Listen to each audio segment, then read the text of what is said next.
Заводот за физикална медицина и рехабилитација е првата институција која што веќе има вклучено лица со попречености во секојдневното работење. Како тоа функционира со директорот на Заводот за физикална медицина и рехабилитација, доктор Злата Мехмедовиќ.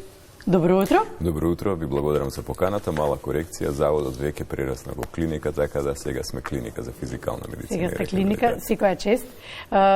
Кај вас во клиниката, еве, се поправаме, работата лица со попречености, тоа се слепи лица кои што масираат, кои што се масери, практично физиотерапевти, вие ми објаснивте, затоа што имате соодветна обука. Како изгледаат нивните работни обврски, како изгледа еден нивен работен ден?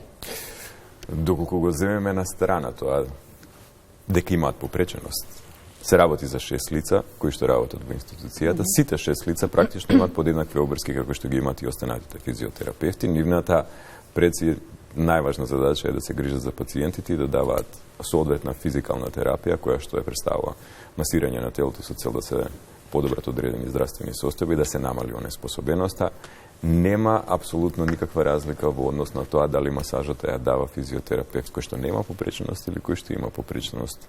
Кога би зборувале за тоа каков е квалитетот на масажата, тогаш би зборувале на малку поинаков начин, односно можеме да кажеме дека овие физиотерапевти кои што имаат попреченост баш поради тоа што не можат или јасно да гледаат. Ајде да го објасниме тоа убаво. Зошто се толку пациентите задоволни кога тие ќе ги измасираат?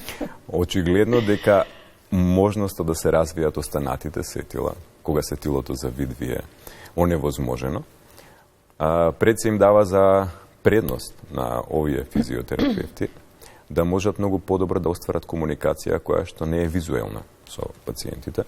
И тука зборуваме пред се за тактилната комуникација, затоа што засилено е чувството да може да се забележат било какви аномалии во мускулите, во тонусот на мускулите, оние чворови кои што често пати се наоѓаат во мускулите, или пак било какви некакви промени на кожата, и на тој начин преку таа тактилност, која што многу тешко пак може да ја забележат луѓето кои што имаат развиен вид, сосема нормално развиен вид, преку таквиот вид на тактилност, они многу подобро знаат да ги измасираат, да ги истретираат пациентите, отколку оние физиотерапевти кои што, како што кажав, имаат веќе такво добро развиено сетило. И тоа не е единствената причина, има тука и лична поврзаност со пациентот, кај лицата со попреченост кои што имаат намален вид. Исто имаме и развој на емпатијата како силна страна, многу силно се врзуваат со пациентите. Пациентите се врзуваат со нив?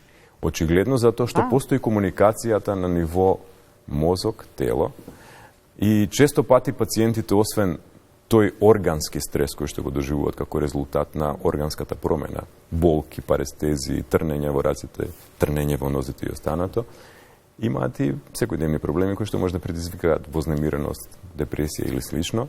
И таа поврзаност, таа емпатија која што ја даваат лицата со попреченост, навистина многу им помага во делот да поврзувањето со истите, не само што им го намалува органскиот стрес, органската повреда, им го наоѓа решението за истото, тука се поврзуваат и емотивно и можат и вознемиреност или депресијата да ја лекуваат преку разговор со овакво лице кое што има попреченост. Ги споменавте јазлите во мускулите кои што се појавуваат, а какви се јазлите во институциите, колку нашите институции се подготвени да бидат, како сакаме да кажеме, диверзивни, нели, да овозможиве услови за работа на лицата со попреченост? Тоа е сериозен предизвик. Видите, кај нас принципот на функционирање е малку комплициран затоа што на лицата треба да им се обезбеди нормално функционирање низ установата. Се работи за голема установа која што има 4 терапевтски павилјони и која што има стационарен дел на 3 спрата. Така да оние кои што имаат сериозно нарушување на видот, каде што имаме целосно слепило, треба да имаат сериозен асистент кој што постојано ќе биде присутен до нив и кој што ќе внимава на нивната секојдневна работа со цел да не настане повреда или со цел да може да се овозможи нормално функционирање на работата која што ја дават тие лица. Така да дополнителната потреба од лица асистенти кои што ќе овозможат оваков тип на нормално функционирање, пред се, тука зборуваме за физикалната терапија која што е основна дејност во установата, е исклучително важна. За да тоа се случи, како што кажав, треба за инклузивноста да биде реалност, потребно е да се изградат механизми кои што ќе бидат сосема вообичаени во сите установи, со цел навистина да можеме да размислуваме дека овие лица во иднина ќе имаат нормален, професионален живот, како резултат на поддршката од општеството и институциите кои што ќе биде загарантирано. Добро, кажавме колку се врзуваат пациентите, од кога ќе ги запознаат овие лица и кога ќе имаат веќе некој период на соработка, така? Но како реагираат на прво пациентите? Колку е важна оваа инклузија? Мислам дека иницијално и веќе веднаш се поврзува пациентот со масерот, особено кога ќе слушне дека се работи за лица со попреченост. Нема границата на одбивност кон тоа дека треба да масира лице со попреченост. Напротив, дури мислам дека полесно ги прифаќаат. И мислам дека тоа е веќе табу тема која што одамна е разбиена во круговите на барем во делот на давање на физикална терапија на нашата институција, вашата затоа што да. знаете дека во таа институција работат веќе подолг временски период. Еден од тие наши вработени кои што работи, ќе го спомена Миле, наредната година треба да оди дури во пензија. Така да тој подолг временски период на едно институционално искуство и презентација како квалитетно искуство помеѓу народот овозможува навистина овие масири да бидат сега побарани од оние кои што се без попреченост. И не би кажал дека имаме предрасуди, барем во делот кога се работи за физикална терапија и кога исто да треба да ја дадат лицата кои што имат попреченост во видот. Добро, како лицата со попреченост го доживуваат она што го прават?